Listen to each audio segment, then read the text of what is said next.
Bienvenue sur la chaîne Rêve ou Réalité. Nouvelle vidéo sur le RGPD, le Règlement général sur la protection des données.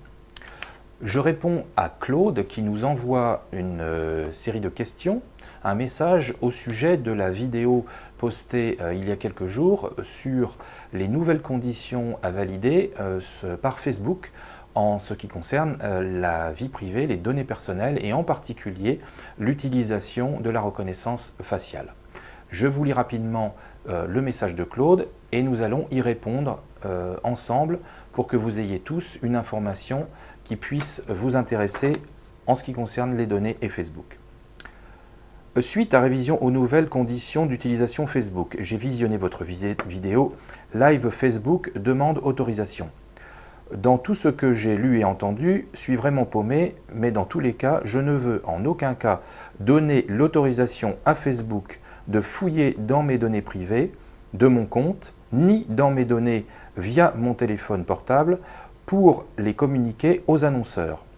Pas plus que l'activation de reconnaissance faciale, qu'elle reste désactivée sur mon compte. Seul personnellement pourra éventuellement communiquer mes données d'ordre privé à autrui et personne d'autre. Mais accorder à Facebook uniquement la diffusion de mon activité professionnelle en tant que VDI partenaire LR Health and Beauty Systems. Pouvez-vous me dire où et que dois-je accepter et ne pas accepter dans ces conditions? J'ai perçu dans votre vidéo en tant que pro informatique quelques réticences à certaines conditions notifiées. Ai-je bien perçu cela ou pas? Si oui, imaginez mon ressenti et mon désarroi, moi qui ne suis pas du tout une pro informatique. Le blog que j'ai avec vous remplit-il et est-il et sera-t-il conforme aux nouvelles conditions de publication sur Facebook et à la nouvelle loi RGPD? Car selon, si mon blog ne respecte pas les conditions données par Facebook, Facebook pourra à tout moment bloquer ou fermer mon compte. Pour info, mon compte Facebook actuel a beaucoup de verrouillages et je tiens à garder tous ces verrouillages pour préserver ma vie privée. Je viens tout juste de recevoir aussi une demande de vérification des paramètres de données avec les révisions conditions utilisation pour continuer à utiliser Messenger. Cette nouvelle loi RGPD fait beaucoup de vagues et cela devient compliqué pour des personnes comme moi qui n'y comprennent pas grand-chose en informatique. Je ne dois sûrement pas être le seul dans ce cas. Auriez-vous l'amabilité et surtout la possibilité de m'aider dans tout cela? Je vous remercie de votre compréhension et de votre patience dans l'attente de votre réponse bien cordiale. Vous ne souhaitez pas donner à Facebook l'autorisation de fouiller dans votre compte Facebook ni dans votre mobile pour ce qui est de vos données privées. Dans ce cas, il n'y a qu'une seule chose à faire, fermer votre compte Facebook. Il faut bien comprendre qu'à partir du moment où vous ouvrez un compte Facebook, vous ne pouvez l'ouvrir qu'à titre personnel dans un premier temps, c'est-à-dire avoir un compte privé. Et de ce compte privé, vous allez pouvoir créer un certain nombre d'outils comme des pages Facebook, des groupes qui, eux, pourront avoir un caractère professionnel. Mais dans tous les cas, Facebook aura accès à vos données et conservera, nonobstant le RGPD, l'accès à vos données. Pour ce qui est de la reconnaissance faciale, vous pouvez tout à fait, effectivement, verrouiller cette possibilité de façon à ce que Facebook ne donne pas accès directement aux annonceurs à des fonctionnalités issues de la reconnaissance faciale ou d'autres éléments de ciblage et d'identification personnelle par exemple.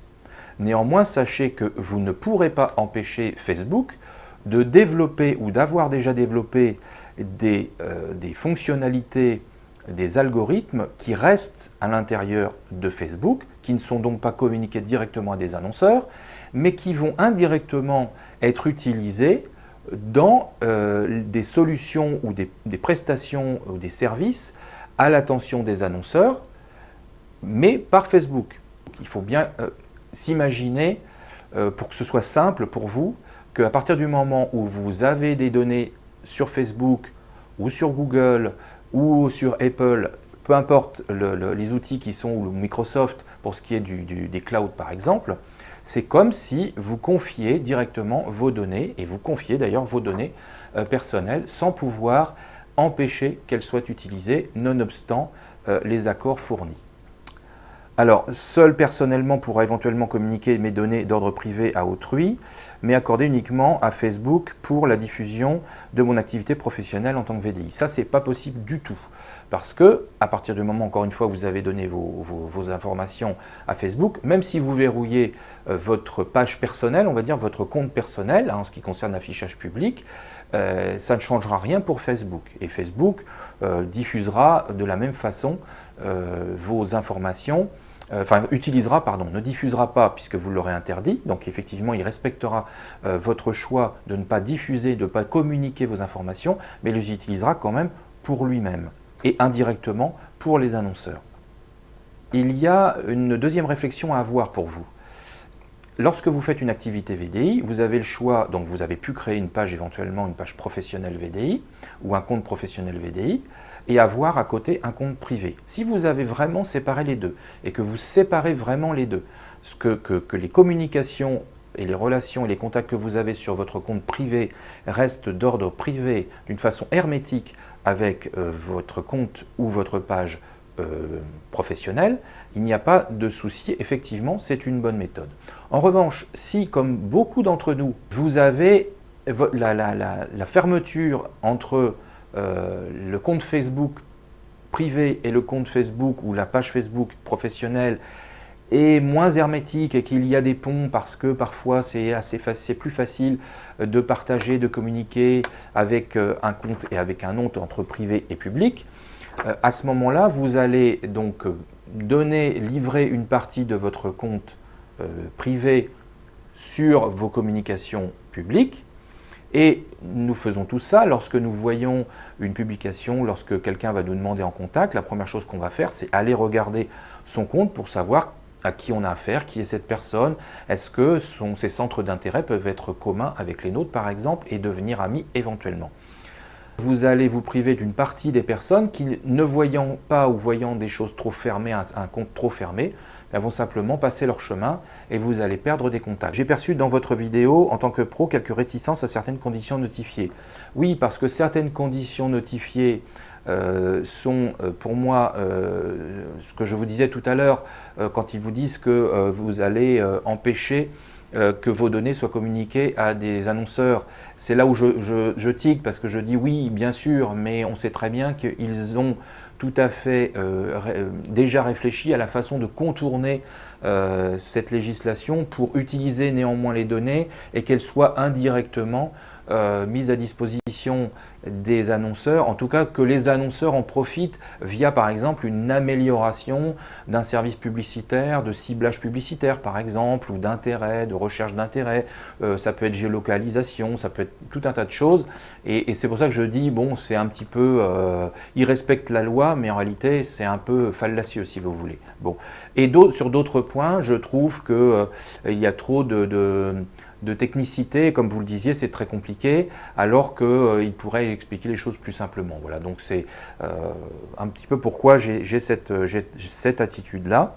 C'est à vous de savoir au départ quelle la notion de vie privée est importante, quel degré de vie privée vous êtes prêt à céder pour votre activité. Si c'est 0, ce qui est tout à fait votre droit, eh bien là, vous n'avez pas le choix, vous devez fermer et ne plus utiliser Facebook, c'est un choix. Beaucoup de personnes font ce choix et pourtant elles réussissent dans leur activité, y compris leur activité LR. Donc Facebook n'est pas absolument obligatoire pour réussir son activité.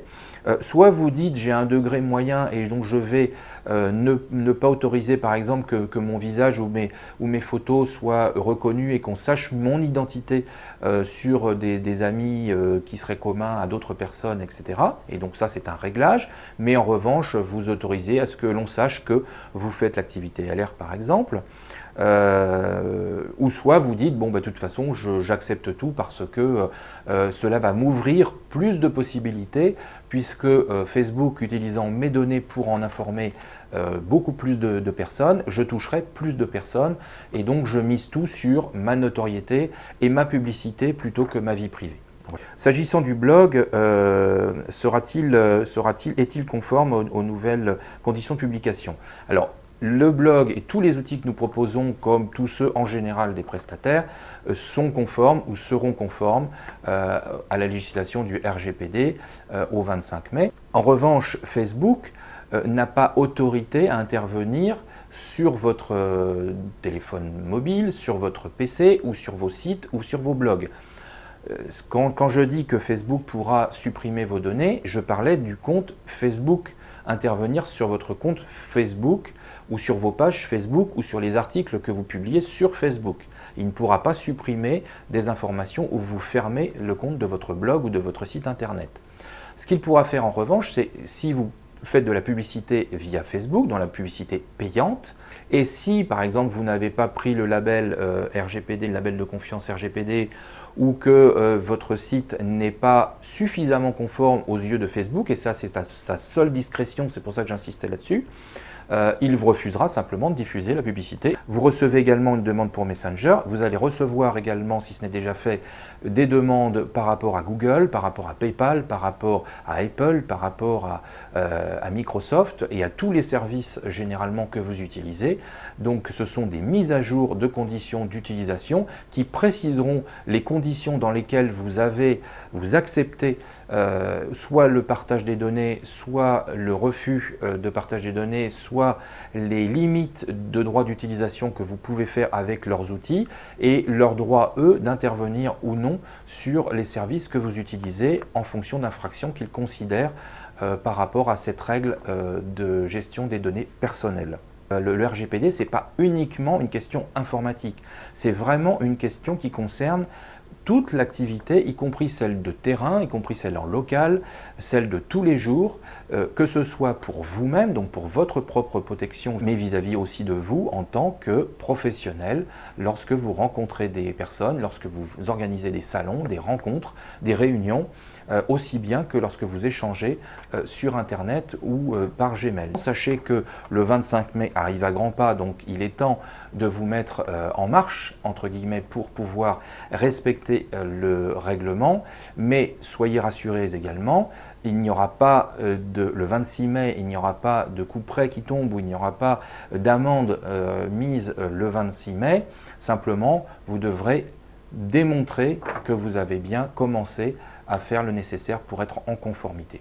Si vous avez d'autres questions, n'hésitez pas à les communiquer à nos services et je me ferai un plaisir d'y répondre. À très bientôt, excellente journée à tous.